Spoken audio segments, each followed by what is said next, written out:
बिस्मिल्लाहिर्रहमानिर्रहीम। Past papers, pedagogy, educational MCQs आज discuss करते हैं और सबसे पहला सवाल हमारे पास है, that is the Montessori system places greatest focus on. जो मारिया मोंटेसोरी साहबा का सिस्टम ऑफ एजुकेशन था वो किस पे ज्यादा फोकस करता है? वो चाइल्ड सेंटरनेस और चाइल्ड फ्रीडम पे सबसे ज्यादा फोकस करता है। और according to the Maria Montessori के play is the work of child. Play is the work of child. अक्सर औकात कमीशन के इम्तिहान में ये कोटेशन सबसे रिपीटेड ये टाइम्स पूछी गई है कि play is the work of child according to which. तो ये मारिया मोंटेसोरी साहबा का ये थीमेटिक एरिया था, उनका है। और इनके नजदीक 1 to 6 ईयर ऑफ एज जो चिल्ड्रन है, बच्चों की 1 से लेकर 6 साल तक की उम्र बच्चे के इंतहाई क्रिटिकल होती है। जो अर्ली लर्निंग होती है वो फिर throughout the long life long चलती रहती है। तो मारिया मोंटेसोरी साहबा बेसिकली इटालियन एजुकेशनिस्ट भी थी और ये फिजिशियन डॉक्टर भी थी। Maria Montessori belongs to Italian और ये 31 अगस्त 1870 इटली में पैदा हुई और फिर इनकी जो डेट ऑफ डेथ है वो है 6 मई 1952 इन नेदरलैंड्स। और फिर सबसे अहम बात यह है कि मारिया मोंटेसोरी साहबा ने एजुकेशन में एक इनकलाब बर्पा कर दिया था। So Maria Montessori the women who revolutionize education, जिन्होंने एजुकेशन सिस्टम को रेवोल्यूशनाइज कर दिया था, इनकलाब बर्पा कर दिया था। और ये वो वाहिद लेडी हैं, एजुकेशनिस्ट हैं, जिन्होंने सबसे पहले जॉयफुल लर्निंग का कंसेप्ट दिया था। The concept of joyful learning, the concept of joyful learning. Basically Maria Montessori साहबा चूंकि एक डॉक्टर भी थी और एक एजुकेशनिस्ट भी थी, इन्होंने चिल्ड्रन विद स्पेशल नीड के साथ काम किया था। Children with special developmental needs, with special developmental needs, उन बच्चों के साथ काम किया था। और फिर ये भी एजुकेशन हिस्ट्री में सबसे पहली वो एजुकेशनिस्ट हैं जिन्होंने कलरफुल रिसोर्सेज का आइडियाज दिया था कि classroom should be decorated and colourful resource material should be provided for teaching learning activities. So Maria Montessori साहबा ने सबसे पहले कलरफुल रिसोर्सेज ऑफ लर्निंग, तो सबसे पहले इन्होंने ये आइडिया दिया था कि जो भी क्लासरूम का इन्वायरमेंट है उसमें जो टीचिंग लर्निंग एक्टिविटीज हो रही होती हैं उसमें जो इन्वायरमेंट है वो कलरफुल होना चाहिए और बच्चे की जो लर्निंग होनी चाहिए वो जॉयफुल लर्निंग होनी चाहिए। फिर उन्होंने multi grade grouping of children की बात इन्होंने की। Multi grade grouping of children.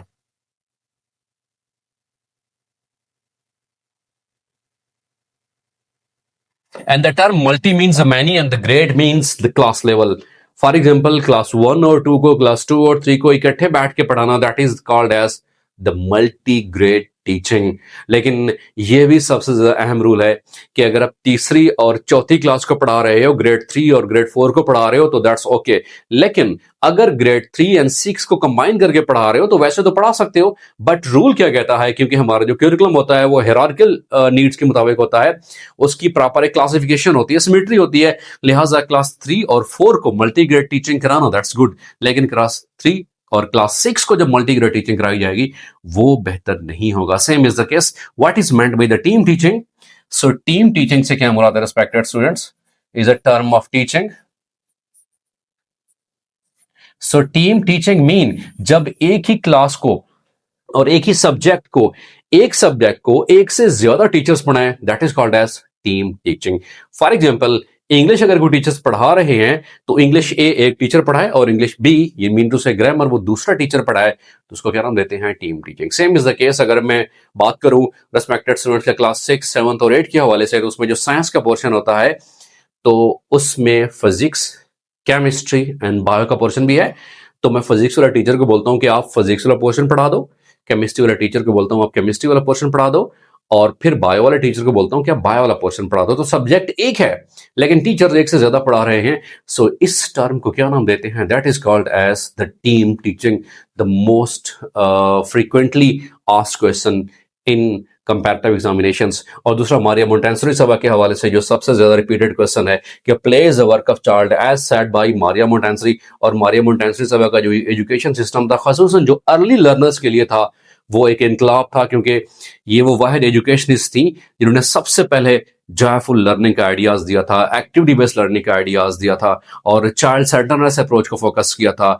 और ये कभी भी इस फेवर में नहीं थी कि लेक्चर बेस्ड टीचिंग की जाए, बल्कि जो सेंटर्ड अप्रोच है वो चाइल्ड सेंटर्ड ही होनी चाहिए और बच्चे को एक ही जगह पे स्टक नहीं करना चाहिए, बल्कि बच्चे को फ्री माहौल देना चाहिए, वो क्लासरूम के अंदर आजादाना खेले। और वैसे हमारे यहाँ आजकल जो एजुकेशनल ट्रेंड्स चल रहे हैं वो चल रहे हैं respected students, that is called as ECCE. And what does ECC stand for? Early Childhood Care and Education. Care and education. इसको फाउंडेशनल लिटरेसी का भी नाम दिया जाता है रेस्पेक्टेड स्टूडेंट्स, ईसीसी को, क्योंकि बच्चे की उम्र में 1 से लेके 8 साल तक इंतहाई क्रिटिकल होते हैं। 1 से लेके 8 साल तक बच्चे की जितनी भी फिजिकल, मेंटल, इमोशनल, साइकोलॉजिकल, सो इसको टर्म इस्तेमाल करते हैं होलिस्टिक डेवलपमेंट, इन्हीं 8 सालों में जितनी हो चुकी होती है, रेस्ट ऑफ द लाइफ उसका रिफ्लेक्शन होता है। दुनिया इसके ऊपर काम कर रही है, फाउंडेशनल लिटरेसी पे काम कर रही है, लेकिन मारिया मोंटेसोरी सभा कई सदियों पहले ही वो ये बात कर चुके थे कि जॉयफुल लर्निंग होनी चाहिए, एक्टिविटी बेस्ड टीचिंग होनी चाहिए और टीचिंग लर्निंग का जो सेंटर्ड जो अप्रोच है, थीमेटिक एरिया है, वो कौन सा है? चाइल्ड एंड चाइल्ड फ्रीडम ही होना चाहिए। हमारी रेगुलर और कंसेप्चुअल क्लासेस ज्वाइन करने के लिए आप नीचे दिए गए व्हाट्सएप नंबर पे कांटेक्ट कर सकते हैं। अब अगले सवाल की तरफ बढ़ते हैं कि अगला सवाल हमारे पास कौन सा है। द नेक्स्ट क्वेश्चन इज, अगला हमारे पास सवाल है that is cognitive domain has how many सब ग्रुप्स। कॉग्निटिव डोमेन के कितने सब ग्रुप्स हैं? कॉग्निटिव डोमेन के रेस्पेक्टेड स्टूडेंट्स 6 सब ग्रुप्स हैं। और जब भी बात आएगी कॉग्निटिव की, याद रखिएगा cognitive means, most repeated question है, मेंटल अप्रोच,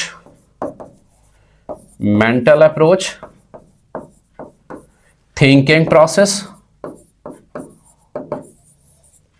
और जो ब्लूम्स टैक्सोनॉमी है उसमें कॉग्निटिव डोमेन, पहला डोमेन है ओवरऑल ब्लूम्स टैक्सोनॉमी में 3 डोमेन थे रेस्पेक्टेड स्टूडेंट्स।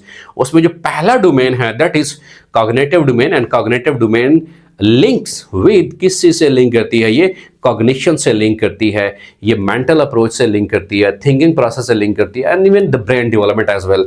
और उसके कितने लेवल हैं रेस्पेक्टेड स्टूडेंट्स? उसके 6 लेवल हैं, याद रखिएगा। अर्लियर जब इसको 1956 में, याद रखिएगा, सबसे पहले कॉग्निटिव डोमेन को जब सब डोमेन में क्लासिफाई किया गया था तो वो 1956 में क्लासिफाई किया गया था। किसने क्लासिफाई किया था? बेंजामिन ब्लूम्स ने क्लासिफाई किया था। और इसका पहला लेवल कौन सा है?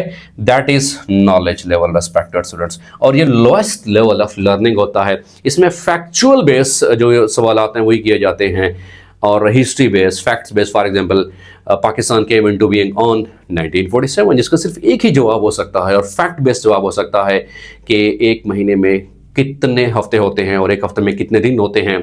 सो इसमें बेसिकली सिर्फ एक ही जवाब आता है, जिसको हम रूट लर्निंग भी कहते हैं, जिसको हम सरफेस लर्निंग भी कहते हैं रेस्पेक्टेड स्टूडेंट्स, जिसको हम सरफेस लर्निंग भी कहते हैं जी। और इसको हम आजकल टेक्निकल टर्म में लॉट्स भी नाम देते हैं respected students. So LOT stands for low order thinking, low order thinking skills, so LOT stands for. So Bloom's taxonomy का जो सबसे पहला लेवल है दैट इज नॉलेज बेस्ड, ये प्योर रट्टा बेस्ड होता है। और चाहे एक स्टूडेंट, इवन अगर एक स्टूडेंट स्टोरी याद करता है और फिर इसको लिख लेता है तो ये कौन सा लेवल होगा? ये भी नॉलेज लेवल होगा, the lowest level of learning.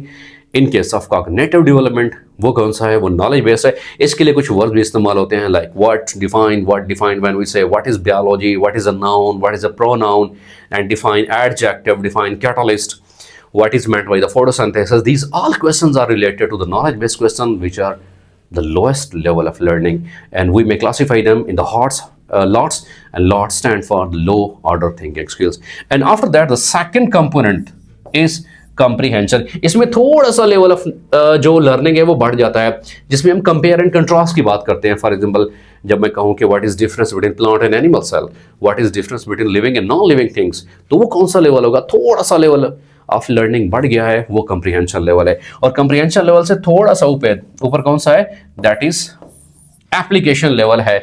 जो नॉलेज बच्चा गेन करता है उसको अप्लाई किया हुआ है कि नहीं किया हुआ, so that is application level. और एप्लीकेशन के बाद है एनालिसिस। एनालिसिस का मतलब है to break down into the parts, to break into parts. For example अगर मैं कोई भी अमूमन जब टेस्ट किया जाता है लाइक ब्लड टेस्ट, तो उसमें क्या होता है, उसकी पी है जिसमें क्रेटिनिन, उसमें प्लाज्मा, उसमें सॉल्ट्स, उसकी पीएच सारी अलग अलग कर दी जाती है। So that is basically analysis. बच्चे के अंदर इतनी क्रिटिकल थिंकिंग आ चुकी है कि वो एनालिसिस लेवल तक भी पहुंच चुका है। उसके बाद क्या है, सिंथेसिस। बच्चा खुद से बनाना शुरू भी कर देता है, अपनी क्रिएटिविटी भी उसकी आ जाती है। और उसके बाद 6th लेवल कौन सा है, that is evaluation level, and that is highest in case of cognitive domain, but this is the primitive one, that is the old one. Evaluation हमेशा जजमेंटल होती है। ये तो थी 1956 वाली, लेकिन बाद में 2001 को इसको रिवाइज किया गया था बेटा, कॉग्निटिव डोमेन के जो सब लेवल हैं। और किस में रिवाइज किया गया था, बेसिकली इनको नाउन से वर्ब बनाया गया था। इट मींस नॉलेज से ये चेंज हुआ बेटा, रिमेंबर। बात वही है कि यहां भी रूट लर्निंग है, सरफेस लर्निंग है। कंप्रीहेंशन से किस में हुआ बेटा, अंडरस्टैंड, सो नाउन से वर्ब की तरफ। एप्लीकेशन से बेटा अप्लाई हो गया है, एनालिसिस से एनालाइज हो गया है।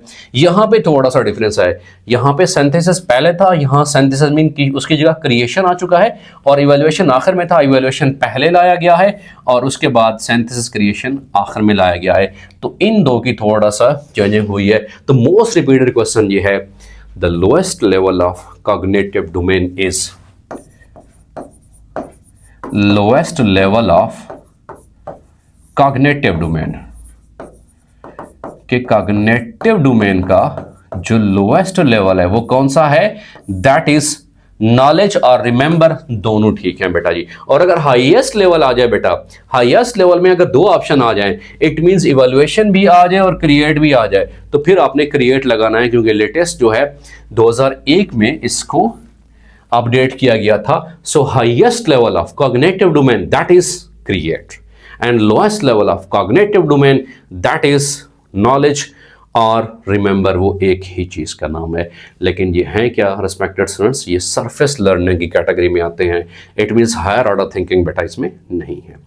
अगले सवाल की तरफ बढ़ते हैं कि अगला सवाल हमारे पास कौन सा है। The next question is regarding Jean Piaget's theory of cognitive development. According to Jean Piaget, egocentrism occurs during, egocentrism से क्या मुराद है कि बच्चे की जो इज्जत नफ्स है वो कब अकर होती है, किस साल के दौरान अकर होती है, during pre operational stage. Actually अगर ये क्वेश्चन आ जाए कि how many stages of Jean Piaget's cognitive development, वो कितनी है, वो 4 stages respected students. Overall 4 stages are there. और अगर उन 4 स्टेजेस के नाम देखें, सो सबसे पहली जो स्टेज है रिस्पेक्टेड स्टूडेंट्स वो है सेंसरी मोटर स्टेज, और इसका दौरानिया क्या होता है, 0 से लेकर 2 इयर्स तक होता है रिस्पेक्टेड स्टूडेंट्स। और इसमें होता क्या है रिस्पेक्टेड स्टूडेंट्स कि uses sensory and motor skills, इसमें सेंसरी और मोटर स्किल्स जो है वो इन्वॉल्व होती है। Motor skills mean the movement, बच्चे में थोड़ा सा मूवमेंट स्टार्ट हो जाती है। इस स्टेज को नाम देते हैं सेंसरी मोटर स्टेज। और इसमें क्या होता है, out of sight out of mind, जो बच्चे के सामने बात आ गई तो ठीक है, रात गई बात गई, उसको अगर वो सामने चीज नहीं आती, इधर सी बातें वो भूल जाता है जी। सो ये भी अक्सर का सवाल रिपीटेड है कि out of sight out of mind, out of sight out of mind, जो चीज सामने है तो ठीक है, नहीं तो बच्चा थोड़ी देर बाद भूल जाता है। वो कौन सी स्टेज में है, वो सेंसरी मोटर स्टेज में है। और इसमें बच्चा क्या इस्तेमाल करता है, knowledge known by the use, sensory skills को इस्तेमाल करता है, 5 सेंसेस को इस्तेमाल करता है। ऑब्जेक्ट परमानेंसी इसमें होती है, बच्चा हर चीज को परमानेंट लेता है।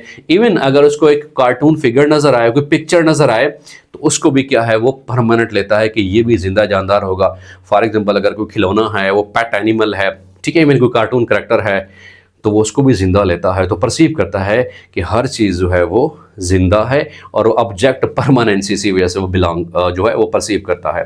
उसके बाद दूसरी जो स्टेज है रिस्पेक्टेड स्टूडेंट्स, दैट इज, पहली स्टेज हमारे पास 0 से लेके 2 साल तक वो सेंसरी मोटर स्टेज है। दूसरी स्टेज कौन सी है रिस्पेक्टेड स्टूडेंट्स, वो 2 से 6 साल तक होती है। इसमें क्या होती है, प्री ऑपरेशनल स्टेज होती है। इसमें सिंबॉलिक थिंकिंग होती है। सिंबॉलिक थिंकिंग मींस बच्चा डिफरेंट सिंबल्स का इस्तेमाल करना शुरू करता है जी। इवन अगर बच्चे की वालदा जो है वो रोटियां बना रही है तो वो उसके सिंबल्स बनाना शुरू करेगा। कोई बंदा गाड़ी चला रहा है तो उसके वो सिंबल्स करना शुरू कर देगा। तो इसमें सिंबोलिज्म का इस्तेमाल सबसे ज़्यादा होता है, बच्चा कॉपी करता है, ठीक है। तो सिंबोलिज्म, थिंकिंग, लैंग्वेज यूज़ करना शुरू करता है। और ईगो सेंट्रिक होता है। यहाँ पर बच्चे की ईगो बड़ी हर्ट होती है। उसे कोई चीज़ ले लो तो उसको ज़ाहिर सी बात है, जैसे एक इंसान होता है उसकी इज्जत नफ्स मजरूह होती है, तो बच्चे बड़े सेंसिटिव होते हैं इस एज में। तो ego centrism is a character, is a trait in which stage according to James Piaget theory of development that is the pre-operational stage। so paper में यही सवाल था, that is the pre-operational stage respected students। इसमें क्या होता है कि imaginational experience करता है बच्चा and child decenterness भी उसमें चीज़ें आ जाती हैं। and the third is, तीसरा कौन सा है बेटा, 7 से लेकर 11 साल तक है। और ये सेकंड और थर्ड क्या है, that is called as concrete operational stage. इसमें थोड़ा सा लॉजिकल थिंकिंग बच्चे के अंदर डेवलप होना शुरू होती है। इसमें कंजर्वेशन है और सीरिएशन है, चीज़ों को तरतीब के साथ रखना। सो that is classification, mean classify करना। तो वो किस में आ जाएगा बेटा, that is concrete operational stage. और फिर 12 से ऑनवर्ड, जिसको एडल्टहुड भी कहते हैं, ये चौथी स्टेज है, इसको फॉर्मल ऑपरेशनल स्टेज नाम देते हैं। इसमें बच्चा जो है वो क्रिटिकल थिंकर की बजाय एब्स्ट्रैक्ट थिंकर भी बन जाता है। उसको पता चलता है कि मेरा नफा नुकसान क्या है और मेरे लिए कौन सी चीज़ बेनिफिशियल है, ठीक है। तो उसमें हाइपोथेटिकल आइडियाज, ब्रॉडर इश्यूज, उसमें ethics, politics, social, moral issues, ये सारे वो सीख देता है। अखलाकियात क्या हैं, सोशल इश्यूज़ क्या हैं, और फिर इसके इन्स एंड आउट्स क्या होंगे, कि इसका बेनिफिट क्या होगा, इसका डिसएडवांटेजेस क्या होंगे।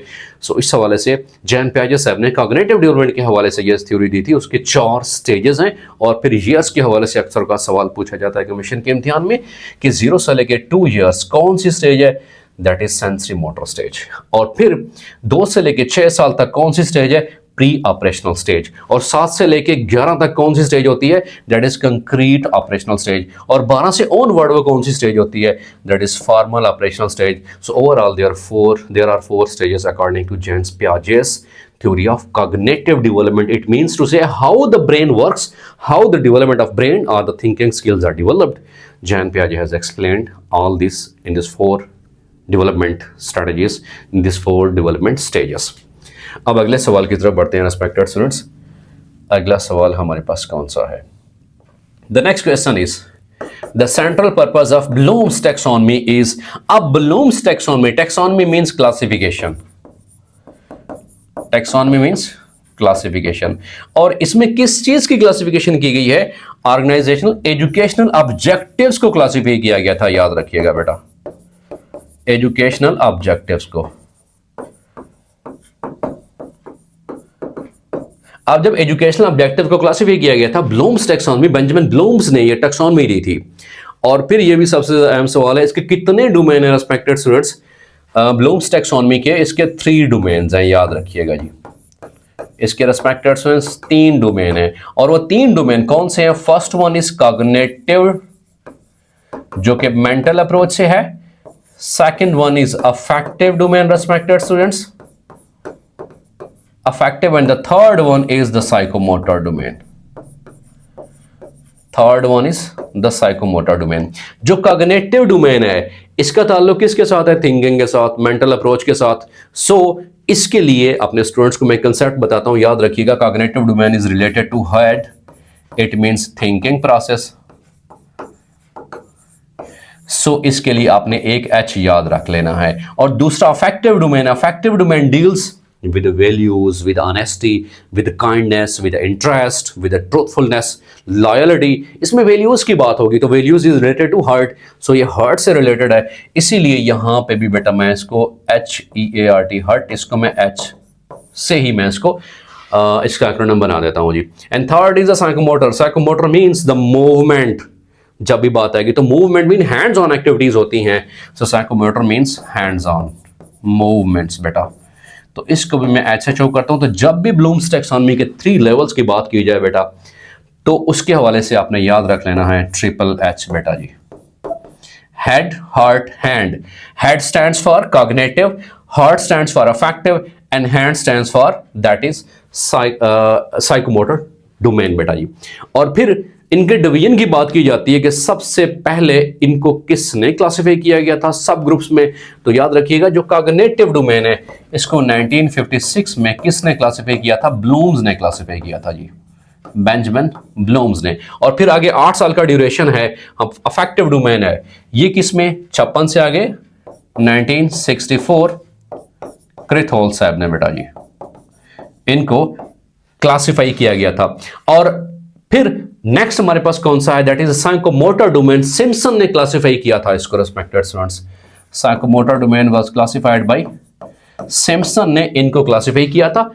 और फिर कब क्लासिफाई किया गया था, next 8 years, that is about 1972 या 8 साल का भी बेटा आपने गैप रख लेना है।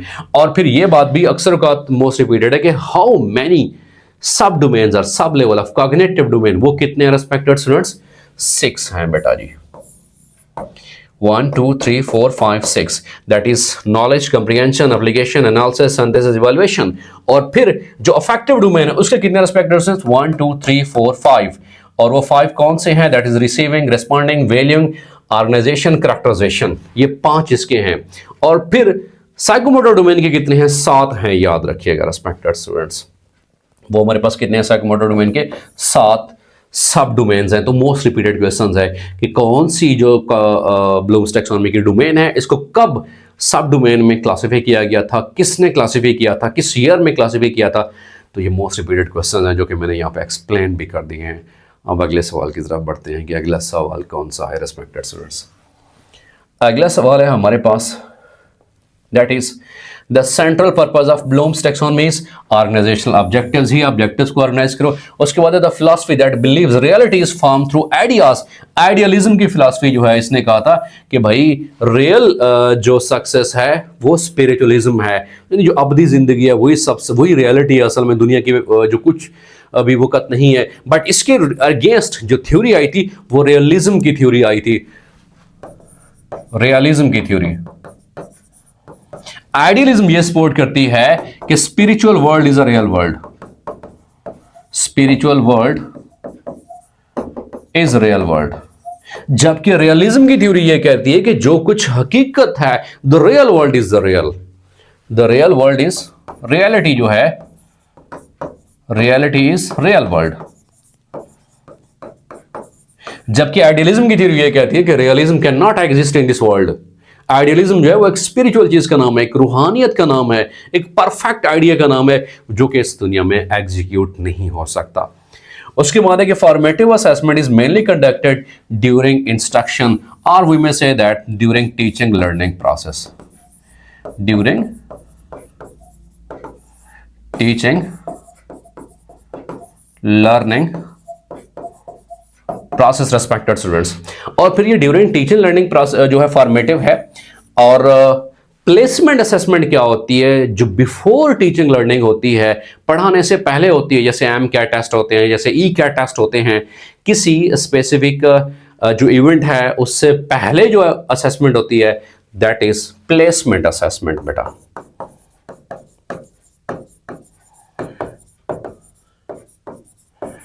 Placement assessment that is conducted before teaching learning बेटा, कि पढ़ाने से पहले या लर्निंग से पहले जो होती है, प्लेसमेंट से याद रखिएगा बेटा पहले। जैसे ई कैट टेस्ट है, जैसे एम कैट टेस्ट है, E CAT stands for engineering college admission test है, M CAT stands for medical college admission test. तो टाइप ऑफ हमारे पास प्लेसमेंट असेसमेंट है। फॉर्मेटिव असेसमेंट क्या है कि दौरान तदरीस जिसे कहते हैं, या जैसे मिड टर्म एग्जाम बोलते हैं, या जैसे पढ़ाने के दौरान टीचर क्विजेस कर लेते हैं, सो that is basically formative assessment. और समेटिव असेसमेंट क्या है, that is carried out at the end of A teaching learning. जैसे कि एनुअल एग्जाम होते हैं, इट्स लाइक समेटिव असेसमेंट ही होती है क्योंकि वो at the end of teaching learning होती है। और फिर डायग्नोस्टिक असेसमेंट क्या होती है, डायग्नोस्टिक असेसमेंट में वीक एरियाज के स्टूडेंट्स को देखा जाता है। फॉर एग्जांपल असेसमेंट बच्चों की गई तो ये देखा गया कि इंग्लिश के हवाले से फॉर एग्जांपल बात करूं कि ग्रामर मिस्टेक्स हैं, स्पेलिंग मिस्टेक्स हैं, सेंटेंस स्ट्रक्चर में मिस्टेक है, पैराग्राफिंग मिस्टेक है। और फिर not this assessment is not only related with the students but only with the teachers as well, कि टीचर के साथ भी ये असेसमेंट हो सकती है। So these are the assessment कि जिसमें हमने बात की फॉर्मेटिव असेसमेंट की, दैट इज प्लेसमेंट असेसमेंट की बात की, और फिर summative assessment that is carried out at the end of a teaching learning. उसके बाद है कि micro teaching is mainly use for, basically micro teaching जो है ये टीचिंग स्किल्स चेक करने के लिए होती है बेटा जी, टीचिंग स्किल्स, या इन सम केस हम टीचर्स ट्रेनिंग भी कह सकते हैं, ओवरऑल टीचिंग स्किल्स के लिए होती है। और फिर माइक्रो टीचिंग जो है सबसे अहम बात है कि इसमें स्टूडेंट्स की तादाद कितनी होती है, याद रखिएगा 5 to 10 स्टूडेंट्स, और मॉडर्न जो टर्म है वो स्टूडेंट इस्तेमाल नहीं की जाती बेटा, लर्नर इस्तेमाल किए जाते हैं। Any house 5 to 10 students and 5 to 10 minutes, duration कितना होना चाहिए। और ये जो टर्म है इट वाज क्विन्ड इन 1961 में, डेवन एलन ने ये सबसे पहले टर्म जो थी वो इस्तेमाल की थी कि जिसमें 5 से 10 स्टूडेंट्स और 5 से 10 मिनट्स के लिए होनी चाहिए। एक्चुअली इसमें टीचर्स की टीचिंग स्किल्स चेक की जाती है, जिसमें टाइम मैनेजमेंट, जिसमें एक्टिविटीज मैनेजमेंट, जिसमें subject knowledge and even the body language and the tonal variety of teacher also matters. So micro teaching जो है बेसिकली 5 से 10 स्टूडेंट्स और 5 से 10 मिनट्स के लिए होती है। उसके बाद है कि the leadership style that focuses strict control over quick decision, वो ऑटोक्रेटिक लीडरशिप होती है, जिसको नाम देते हैं, आमरियत का नाम देते हैं। और इसके बेनिफिट्स भी हैं, डिसएडवांटेज भी हैं। अगर स्ट्रिक्ट डिसिप्लिन चाहते हो तो उसके लिए ऑटोक्रेटिक सबसे बेस्ट है। और डेमोक्रेटिक में क्या होती है, पार्टिसिपेटिव इन नेचर होती है। सो डेमोक्रेटिक जो है, democratic leadership is participative in nature बेटा, पार्टिसिपेटिव इन नेचर होती है, जिसमें लोगों की राय का एहतराम किया जाता है, जिसमें सजेशंस ली जाती हैं, वो क्या है, डेमोक्रेटिक है। और फिर लेसेस फेयर क्या होती है कि किसी को कुछ नहीं पता कि आग लगी है बस्ती में, हमें अपनी मस्ती में, वो जो बॉस होता है, वो जो मैनेजर, जो लीडर होता है, उसको किसी का कुछ नहीं पता होता, वो कहता है कि आप मुझे कुछ ना कहो, मैं आपको कुछ नहीं कहूँगा। सो निज़ाम है, सिस्टम में चलते रहते हैं। सो उसमें हर कोई स्टेट्स की बात आती है। तो जो laces fair style of leadership है उसमें क्या होता है, सबऑर्डिनेट्स और एक लीडरशिप, जो लीडर है उसके दरमियान कोई कनेक्शन नहीं होता और आज़ाद होते हैं वो, और इदारे ऐसे ही चल रहे होते हैं। सो ये मुख्तलिफ डिपार्टमेंट्स में, मुख्तलिफ इंस्टीट्यूशन में डिफरेंट लीडर्स होते हैं। इंस्ट्रक्शनल लीडरशिप क्या है, सबसे अहम सवाल है, जो टीचिंग लर्निंग को बेहतर करे, याद रखिएगा बेटा। इंस्ट्रक्शनल लीडरशिप, इंस्ट्रक्शन से है जी, इंस्ट्रक्शनल लीडरशिप बेटा, to improve the teaching learning process, to improve teaching learning process बेटा, कि टीचिंग और लर्निंग प्रोसेस को इफेक्टिव बनाने के लिए, बेहतर बनाने के लिए उसको टर्म इस्तेमाल करते हैं इंस्ट्रक्शनल लीडरशिप। और फिर ट्रांसफॉर्मेशनल लीडरशिप क्या होती है respected students, transformational leadership,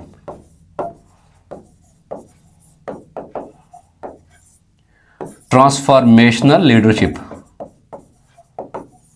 transformational leadership ये होती है कि एक लीडर चाहता है कि जिस मकाम पे मैं हूं, जो मेरे पास कुछ स्किल्स, कुछ नॉलेज, कुछ वैल्यूज़ हैं, मेरे सबऑर्डिनेट्स में भी, मेरे स्टूडेंट्स में भी यही चीज़ें आ जाएं।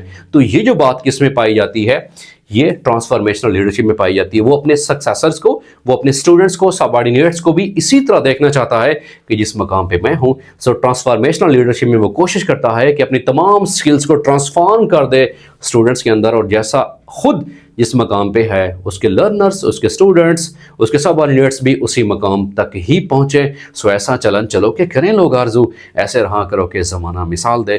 ट्रांसफॉर्मेशनल लीडरशिप में लीडर बहुत ही प्रोडक्टिव जो है डिसीजंस करता है for the welfare of his और हर लर्नर्स और सबऑर्डिनेट्स। तो वो ट्रांसफॉर्मेशनल लीडरशिप होती है रिस्पेक्टेड स्टूडेंट्स। अब अगले सवाल की तरफ बढ़ते हैं कि अगला सवाल हमारे पास कौन सा है। The next question is, the founder of behaviourism is J.W. Watson. Behaviourism की जो थ्योरी थी, उसके बाद है कि इंडिपेंडेंट वेरिएबल इज अप्लाइड। ये एक्सपेरिमेंटल ग्रुप में इंडिपेंडेंट वेरिएबल अप्लाई होता है। और फिर दो तरह के वेरिएबल होते हैं, एक होता है इंडिपेंडेंट वेरिएबल और दूसरा होता है बेटा डिपेंडेंट वेरिएबल, डिपेंडेंट वेरिएबल। और फिर ये बड़ा कॉमन क्वेश्चन है रिसर्च के हवाले से भी और एजुकेशन के हवाले से भी कि एक्स एंड वाई एक्सेस के ऊपर, अगर हमारे पास ये वाई एक्सेस है और ये एक्स एक्सेस है एंड देन वाई एक्सेस, तो याद रखिएगा एक्स एक्सेस के ऊपर इंडिपेंडेंट वेरिएबल को लिया जाता है, एक्स एक्सेस के ऊपर इंडिपेंडेंट वेरिएबल को लिया जाता है। इंडिपेंडेंट वेरिएबल को लिया जाता है। इसका असर चेक करना होता है डिपेंडेंट वेरिएबल पे। सो याद रखिएगा, जो आउटपुट आती है, जो रिजल्ट आता है, जो इफेक्ट आता है, वो वाई एक्सेस पे आता है। So dependent variable Y axis पे बेटा लेते हैं जी। डिपेंडेंट वेरिएबल ये किस शक्ल में हो सकता है बेटा? आउटपुट, ये रिजल्ट, या ये इफेक्ट की शक्ल में भी हो सकता है। अब एक एग्जांपल है, for example effect of teachers attitudes on students performance, कि स्टूडेंट्स की परफॉर्मेंस जो है उसके ऊपर टीचर का एटीट्यूड किस तरह से असरअंदाज होता है, या टीचर के एटीट्यूड की वजह से स्टूडेंट्स की परफॉर्मेंस किस तरह असरअंदाज होती है, अच्छी या बुरी। सो हम किस चीज को देख रहे हैं? हम इफेक्ट ऑफ टीचर एटीट्यूड को देख रहे हैं। उसको हम एक्स एक्सेस पे लेंगे, टीचर एटीट्यूड, कि टीचर का एटीट्यूड क्या होगा जी? दैट इज इंडिपेंडेंट वेरिएबल, क्योंकि इसका असर हम चेक करना चाह रहे हैं। और जो आउटपुट आएगा, जो असर आएगा, इफेक्ट आएगा, रिजल्ट आएगा, स्टूडेंट परफॉर्मेंस, वो किस एक्सेस पे लेंगे बेटा? वो वाई एक्सेस पे लेंगे। तो याद रखिएगा, हमेशा जो इंडिपेंडेंट वेरिएबल है उसको एक्स एक्सेस पे लेते हैं और डिपेंडेंट वेरिएबल को वाई एक्सेस पर ही लेते हैं। ये मोस्ट रिपीटेड क्वेश्चन है and very easy in conceptual. अगला बेटा हमारे पास सवाल है कि ZPD stands for zone of proximal development. इसका मतलब है कि किसी चीज की मास्टरी के वो करीब तरीन पहुंच चुका है। So ZPD stand for zone of proximal development. Administration means to look after, ये एडमिनिस्ट्रेशन के बेटा लफ्ज़ी मीनिंग होते हैं। Boss is always right is the future of, ये अथॉरिटेटिव एडमिनिस्ट्रेशन का रूल है कि बॉस जैसे ही कह रहे हैं वो स्याह सफेद का मालिक है, तो उसी तरह से ही वो ठीक होगा। So boss is always right. It is not democratic but it is autocratic in nature, जिसको हम अमरियत भी कह सकते हैं। बट एक फ़ायदा ये होता है कि डेमोक्रेटिक की बजाय ऑटोक्रेटिक लीडरशिप का या ऑटोक्रेटिक एडमिनिस्ट्रेशन का, कि जिसमें डिसिप्लिन अगर बेहतर करना है तो उसमें ऑटोक्रेटिक सबसे बेस्ट है। तो ये भी सवाल मोस्ट रिपीटेड है कि डिसिप्लिन के हवाले से अगर आ जाए तो फिर ऑटोक्रेटिक सबसे बेस्ट है। रिस्पेक्टेड स्टूडेंट्स, अगले सवाल की तरफ बढ़ते हैं। अगला सवाल हमारे पास है, the ability to understand feeling of others that is empathy, it's not sympathy. ये हमदर्दी नहीं है। हमदर्दी, सिंपैथी ये है कि मैं किसी के दर्द को, किसी के दुख को, किसी के कर्ब को, किसी के मलाल को मैं महसूस कर सकूं। और एम्पैथी ये है कि मैं अपने आप को उसकी जगह रख के देखूं, मतलब उसकी जो फीलिंग्स हैं, एहसास हैं, ऐसा लगे कि जैसे मेरे ऊपर ये गुजर रही है। खुद प्यास का सहरा हूं मगर दिल की जिद है कि हर दश्त पे सावन की तरह टूट के बरसूं। तो एम्पैथी जो है दूसरों के फीलिंग्स, इमोशंस को समझने का नाम है। इस्लाम भी इसी चीज़ का दर्स देता है, ठीक है। तो एम्पैथी क्या है? The ability to understand feeling of others, दूसरों के एहसास, दूसरों के दुख, दर्द, कर्ब को मैं अपने ऊपर महसूस करना जैसे आपके ऊपर बीत रही हो, वो एम्पैथी है। रिस्पेक्टेड स्टूडेंट्स, उसके बाद है the curriculum that arises from student interest and need is, that is learner centred curriculum. उसके बाद है the type of leadership that encourage participation, वो पार्टिसिपेशन जिसमें सबसे ज्यादा होती है वो डेमोक्रेटिक इन वो नेचर होती है। The first step in school planning is identification needs. Respected students, उसके बाद the branch of philosophy that focuses on nature of reality, उसको मेटाफिजिक्स भी कहा जाता है। और इस ऑन्टोलॉजी का दूसरा नाम बेटा वो क्या है? वो मेटाफिजिक्स है। Ontology is also known as metaphysics and metaphysics deals with reality, जबकि एपिस्टेमियोलॉजी जो है वो नॉलेज से बिलीव करती है बेटा। एपिस्टेमियोलॉजी ये नॉलेज से है बेटा जी। और ontology that is called as reality is also called as, उसको मेटाफिजिक्स भी नाम देते हैं। और मेटाफिजिक्स जिसको कहते हैं कि बियॉन्ड वन रिलेशनशिप, तो ये भी कहा जाता है कि जब एक चीज का ताल्लुक बिल्कुल इनडायरेक्ट हो, कि मगज को बाग में ना जाने दीजिए कि नाक खूं परवाने का होगा। अब मगज शहद की मक्खी को बाग में ना जाने दो, परवाना मारा जाएगा। अब इसका ताल्लुक किस तरह से है? मेटाफिजिक्स इसको in the case of poetry वो किस तरह से लेके जा रही है भाई, कि मगज को बाग में ना जाने दीजिए, कि ना खूं परवाने का होगा। शहद की मक्खी को बाग में जाने ना दो, क्यों? अगर वो जाएगी तो क्या बनाएगी? वो शहद बनाएगी। फिर शहद का जो छत्ता होता है उससे क्या बनता है? मोम बनता है। मोम से क्या है? मोमबत्ती बनती है। मोमबत्ती जलेगी तो फिर क्या आएंगे? परवाने आएंगे, और परवाने अपनी जिंदगी लुटा देंगे। इसमें इस परवाने के कातिल कौन है? मगज ही है। So that is a metaphysical relationship respected students. Anyways, अगले स्टूडेंट के अगले जो हमारे सवाल हैं उसकी तरफ बढ़ते हैं respected students. The register that records financial receipt and payments, वो कैश बुक होता है। उसके बाद the leadership approaches that inspires staff, वो जो इंस्पायर करता है वो ट्रांसफॉर्मेशनल लीडरशिप है respected students. Belongs to non vacation department. अगर बेटा एजुकेशन के हवाले से देखा जाए तो दो तरह के एम्प्लॉयज होते हैं, एक वैकेशन एक non vacation department. Teacher vacation department से लिंक करता है, याद रखिएगा। लेकिन क्लर्क और हेडमास्टर या प्रिंसिपल वो नॉन वैकेशन डिपार्टमेंट से। इवन सर्दियों और गर्मियों की छुट्टियां किसी इंस्टीट्यूशन में होंगी तो ओवरऑल उनको छुट्टियां नहीं होती ऑफिशियली, तो नॉन वैकेशन डिपार्टमेंट से कौन डील करता है? Clerk and principal as well, याद रखिएगा जी। Principal, headmaster and headmistress slash और सीनियर हेडमास्टर, जो भी है, जो भी रईस से मदरसा होगा, सरबराह इदारा होगा, वो भी नॉन वेकेशन डिपार्टमेंट में है। उसको छुट्टियां भी नहीं होती ओवरऑल गर्मी और सर्दियों की छुट्टियां, और इसी तरह से क्लर्क को भी नहीं होती। तो ये भी टेक्निकल क्वेश्चन है। उसके बाद the pragmatist are against, pragmatist किस चीज के खिलाफ हैं? Supremacy of teachers. क्यों? जो प्रैग्मेटिस्ट हैं वो तो क्या चीज को बिलीव करते हैं कि एक्टिविटी बेस्ड बिलीव करते हैं जी, लर्निंग टू डू भी लर्निंग को बिलीव करते हैं, जैसे जॉन डावी साहब बिलीव करते हैं। तो ये अगेंस्ट सुप्रीमेसी ऑफ टीचर हैं कि टीचर सेंटर्ड अप्रोच नहीं होनी चाहिए। कौन सी अप्रोच होनी चाहिए? फिर तो स्टूडेंट सेंटर्ड या चाइल्ड सेंटर्ड या लर्नर सेंटर्ड अप्रोच होनी चाहिए। सो प्रैग्मेटिस्ट जो हैं ये most advanced form of philosophy of learning है, जिसमें स्टूडेंट्स को आज़ादी दी जाती है, जिसमें लर्नर सेंटर्ड अप्रोच पे फोकस किया जाता है रिस्पेक्टेड स्टूडेंट्स।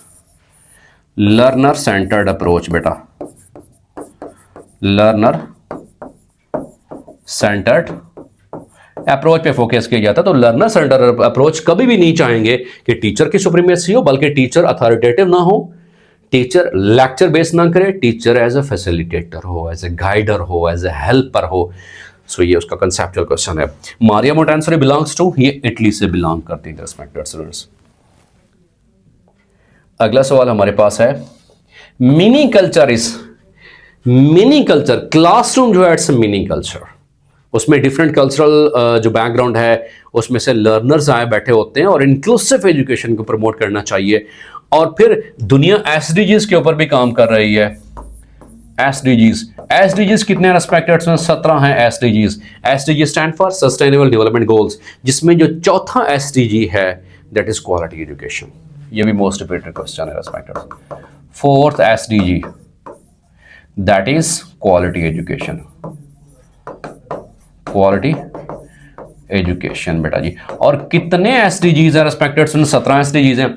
2015 में ये अडॉप्ट किए गए थे, पाकिस्तान भी इसका मेंबर बना था। और विजन 230 है, विजन 230 के हर मुल्क इसको अचीव करेगा, जिसमें नो जेंडर डिस्क्रिमिनेशन, जिसमें climate change, life on land, life below land, तो ये सारे उसमें एसडीजीज मेंशन है। एक्चुअली मिलेनियम डेवलपमेंट गोल्स को रिप्लेस किया गया था, और पाकिस्तान का आर्टिकल 25 ये कहता है कि 0 से लेकर 16 साल तक के तमाम बच्चों को मुफ्त बुनियादी तालीम देना ये रियासत की जिम्मेदारी है। और वो तालीम कौन सी होती है? प्राइमरी से लेकर up to secondary school certificate 2, मतलब मैट्रिक स्कोर फॉर्म में कहते हैं, बट टेक्निकल वर्ड में कहना चाहिए HSC।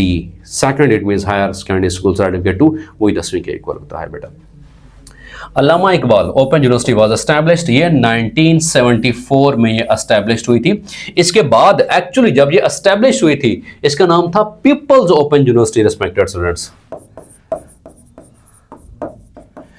Peoples open university.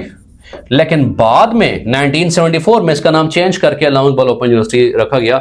Asia की यह सबसे बड़ी फासलाती तालीम के हवाले से यूनिवर्सिटी है Allama Iqbal open university, but its original name was people's open university and it has been changed in, कब ये चेंज किया गया? 1974 में। To determine the value of anything, वो क्या कहलाती है? इवैल्यूएशन। याद रखिएगा इवैल्यूएशन हमेशा जजमेंटल होती है बेटा जी, जजमेंटल होती है जी। उसके बाद देवबंद वाज एस्टैब्लिश्ड इन, जो देवबंद मदरसा था, जो देवबंद ओवरऑल एक तहरीक भी थी, वो 1866 में, in some cases it has been mentioned historically 1876 but most accurate is 1866 ही है। 1866 में ये इदारा बनता है और इसका बेसिक मकसद ये था कि to revise, to recall the spiritual, the religious impacts of Islam, कि इस्लामी तालीमात को फ़रोग दिया जाए, इस्लाम को फ़रोग दिया जाए। बेसिकली अगर देखा जाए तो अलीगढ़ मूवमेंट और मदरसा देवबंद एक दूसरे के बिल्कुल एंटी पैरेलल चल रहे थे, क्योंकि सर सैयद अहमद ख़ान जो थे वो वर्ल्डली नॉलेज की बात कर रहे थे कि साइंटिफिक नॉलेज की तरफ आओ, अगर कामयाब होना चाहते हो तो इंग्लिश मीडियम को अडॉप्ट करो, अगर आपने फ़रंगियों का, अंग्रेज़ों का मुकाबला करना है तो आओ फिर मैदान इल्म में आ जाओ, मैदान सियासत में आ जाओ, मैदान तहकीक में आ जाओ, मैदान साइंस में आ जाओ, तो तभी आप कामयाब हो सकते हो। लेकिन जो मदरसा देवबंद था वो कह रहे थे कि जनाब कि आप रिवाइवल ऑफ रिलीजियस स्पिरिट्स की तरफ आओ और दोबारा अपने इस्लाम की तरफ। तो एट द सेम टाइम ये दो मूवमेंट्स चल रही थी। बारकैफ अलीगढ़ जो एक एजुकेशनल पोलिटिकल जो एक तहरीक थी उसको सर सैयद अहमद ख़ान ही चला रहे थे, और जो एक पॉलिटिशियन का किरदार भी अदा कर रहे थे, बतौर एक साफ़ी का किरदार भी अदा कर रहे थे, और बतौर एक एजुकेशनिस्ट का किरदार भी अदा कर रहे थे।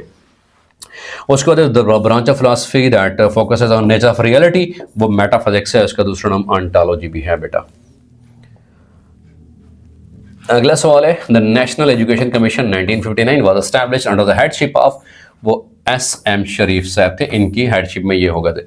स्टूडेंट्स आर पैसिव इन, वो लेक्चर मेथड में पैसिव होते हैं। The most primitive type of teaching, primitive type of teaching बेटा जी, और इसको एड्रेसिंग टाइप ऑफ टीचिंग भी नाम देते हैं, जैसे खुतबा देने वाली तालीम होती है, बट अर्लियर स्टूडेंट्स के लिए कभी भी अलाउड नहीं है। हाँ, एक हर जो मेथड ऑफ टीचिंग है उसके डिफरेंट बेनिफिट्स और डिसएडवांटेज भी है। इसका एक बेनिफिट ये है कि अगर हायर क्लासेस हैं और लार्जर नंबर ऑफ स्टूडेंट्स है, याद रखिएगा, lecture method for higher classes,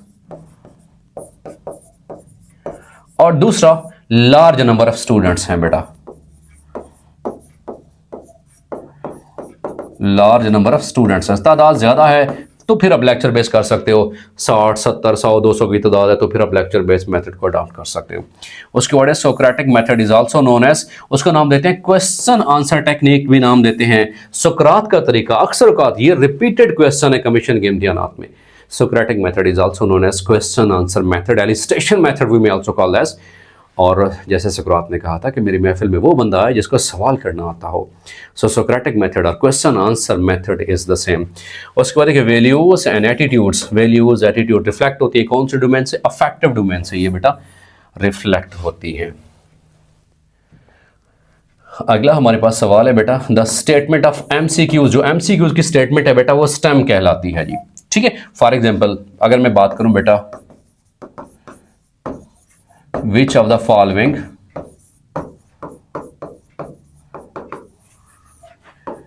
is a noun, इसमें से कौन सा जो है वो नाउन है? ये जो सवाल की स्टेटमेंट है ये क्या कहला रही है? ये स्टेम है बेटा। और फिर जो चार ऑप्शंस हैं उनको ऑप्शंस भी कहते हैं, चॉइसेस भी कहते हैं रिस्पेक्टेड स्टूडेंट्स। अब इस नाउन में से फॉर एग्जांपल मैं बात करूं good, B is get, and third one is ABC is goat, D is that is getting। सो इसमें मेरे पास जो सही जवाब है ABCD में से जो राइट ऑप्शन है बेटा उसको नाम देते हैं जो हमारे पास है दैट इज आंसर। जो सही जवाब होता है उसको आंसर्स कहते हैं। सही जवाब के अलावा जो तीन ऑप्शंस होते हैं उनको डिस्ट्रैक्टर्स कहा जाता है respected students.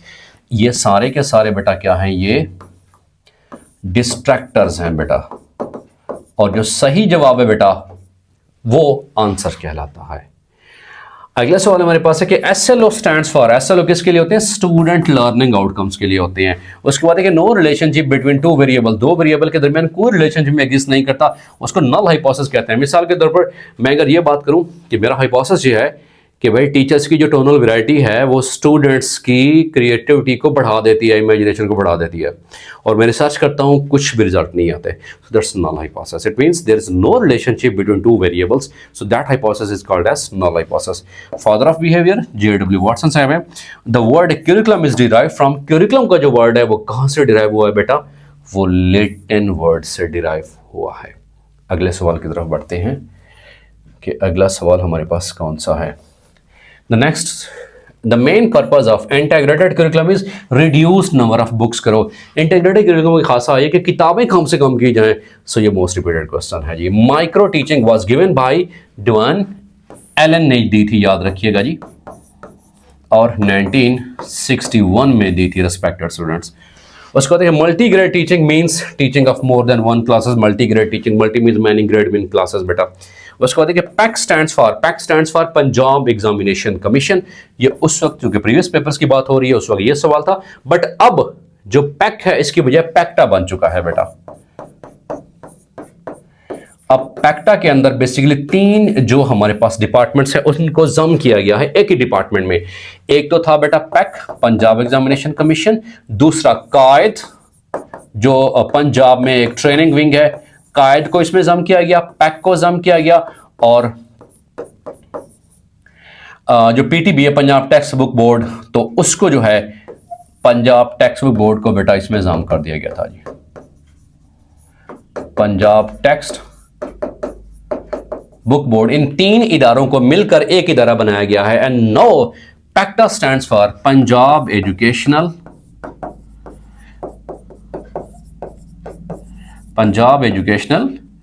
Curriculum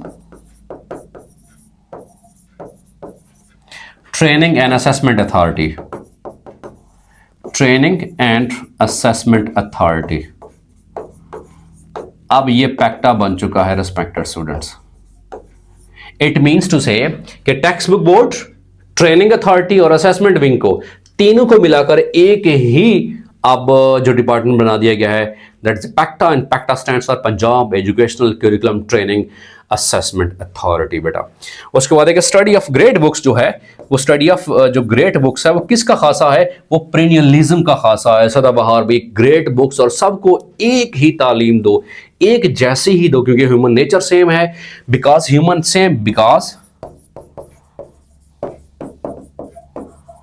human nature is same बेटा,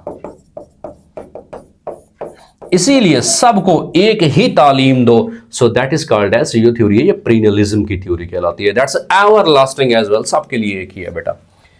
अगला सवाल हमारे पास है, that is student portfolio is a collection of student work record. Student जितना भी काम करते हैं, जिसमें जो स्टूडेंट्स की प्रोग्रेस रिपोर्ट है, उसमें उसके असेसमेंट शीट्स हैं, उसके आर्ट वर्क है, जो भी चीज़ है, जैसे पोर्टफोलियो बनता है मोस्टली जब पीटीएम पेरेंट्स टीचर मीटिंग होती है स्कूल्स के अंदर, तो उसमें स्टूडेंट्स का पूरा रिकॉर्ड आके उनको दिखा दिया जाता है। So that collection of students record is anecdotal record भी उसको नाम देते हैं, that is called as portfolio से नाम देते हैं रिस्पेक्टेड स्टूडेंट। उसके बाद एक teacher explains and performs practically, वो कौन सा है? वो डिमॉन्स्ट्रेशन मेथड है। और डिमॉन्स्ट्रेशन मेथड में क्या स्टूडेंट और टीचर दोनों परफॉर्म करते हैं? Only teachers perform demonstration method में रिस्पेक्टेड स्टूडेंट्स। उसके बाद मस्जिद मकतब स्कीम वाज गिवन बाय, ये 1979 की पॉलिसी है। उसके बाद first educational conference was held in 1947 में, ये पहली एजुकेशनल कॉन्फ्रेंस बेटा हेल्ड होती है पाकिस्तान के अंदर।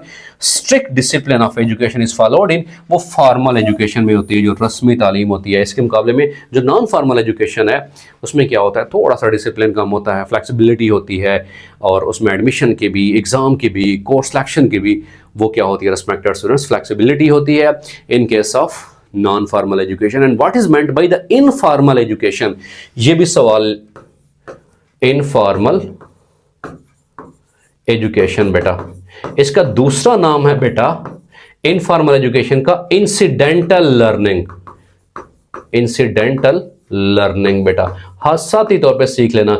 इनफॉर्मल लर्निंग, फॉर एग्जांपल मैं वालिदैन से सीख रहा हूं, मैं मीडिया से सीख रहा हूं, मैं मजहब से सीख रहा हूं, मैं सफ़र से सीख रहा हूं, ठीक है। Learning by travelling, then learning from parents, learning from society, learning from peers.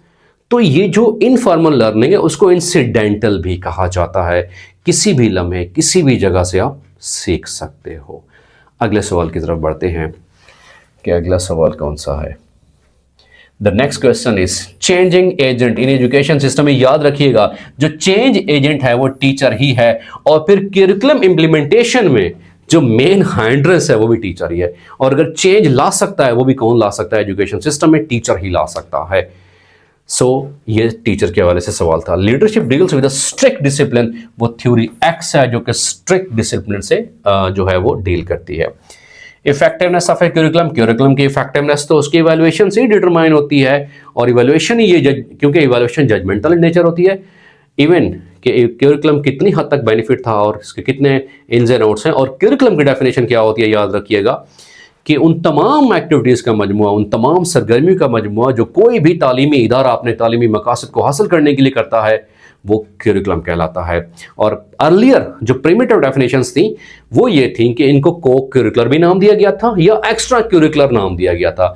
जैसे हम कह सकते हैं कि debates, painting, essay writing, sports and different national events जो हैं उनको सेलिब्रेट करना, रिलीजियस इवेंट को उनको सेलिब्रेट करना, तो उनको नाम दिया जाता था एक्स्ट्रा करिकुलर। बल्कि जो मॉडर्न टर्म है करिकुलम की वो ये सारी एक्स्ट्रा करिकुलर और को करिकुलर बिल्कुल इस्तेमाल नहीं करना, उन सब के लिए करिकुलम इस्तेमाल होता है। वो भी तो एजुकेशनल ऑब्जेक्टिव को हासिल करने के लिए की जाती हैं। उन तमाम एक्टिविटीज़ का मजमूआ, the collection of the sum of all the activities executed by any institution to achieve the educational goals is, वो याद रखिएगा क्या है? करिकुलम है बेटा। सो करिकुलम की इफेक्टिवनेस किस तरह डिटरमाइन होती है? इवैल्यूएशन से होती है जी। प्राइवेट स्कूल्स वर नेशनलाइज्ड इन 1972 में भुट्टो साहब ने कहा था कि प्राइवेट स्कूलों को नेशनलाइज करो, अंडर द इनको जो गवर्नमेंट है उनकी सुपरविजन में करो। सो जो जुल्फ़िकार अली भुट्टो साहब थे उनके दौर में ही बेटा ये किया गया था। जॉन डेवी वाज अमेरिकन ये एजुकेशनिस्ट है जॉन डेवी, जिनका मशहूर मकूला ये है कि learning to do by learning. बच्चा उस वक्त सीखता है जब वो प्रैक्टिकल्स करता है, जब वो हैंड्स ऑन एक्टिविटीज़ करता है। सो John Dewey is American educationist and his famous quotation is learning to do by learning। अब अगले सवाल की तरफ बढ़ते हैं कि अगला सवाल रिस्पेक्टेड सर्स कौन सा है। Next question is highest in level, और हाईएस्ट इन लेवल कौन से होते हैं रिस्पेक्टेड स्टूडेंट्स? याद रखिएगा वो एम्स होते हैं। अब ओवरऑल बेटा देखा जाए कि एम्स,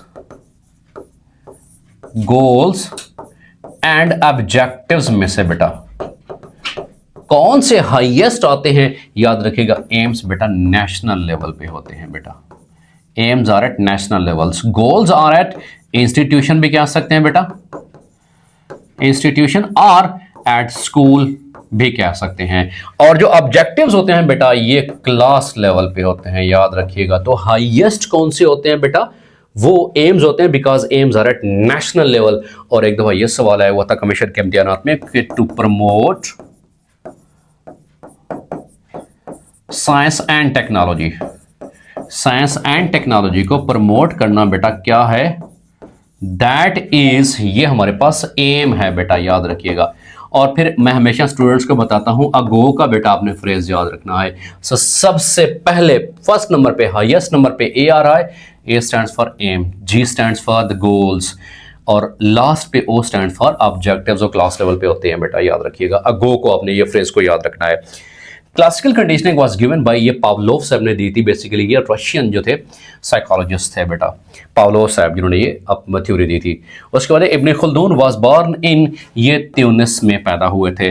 टीचर मेड टेस्ट और बेसिकली नॉन स्टैंडर्ड होते हैं। और फिर स्टैंडर्डाइज्ड टेस्ट कौन से होते हैं? जो एक्सपर्ट्स बनाते हैं रिस्पेक्टेड स्टूडेंट्स, जिसमें team of experts, team of educationist paper बनाती है, वो स्टैंडर्डाइज्ड टेस्ट कहलाते हैं। अब जो हमारे पास बेटा स्टैंडर्डाइज्ड टेस्ट होते हैं बेटा,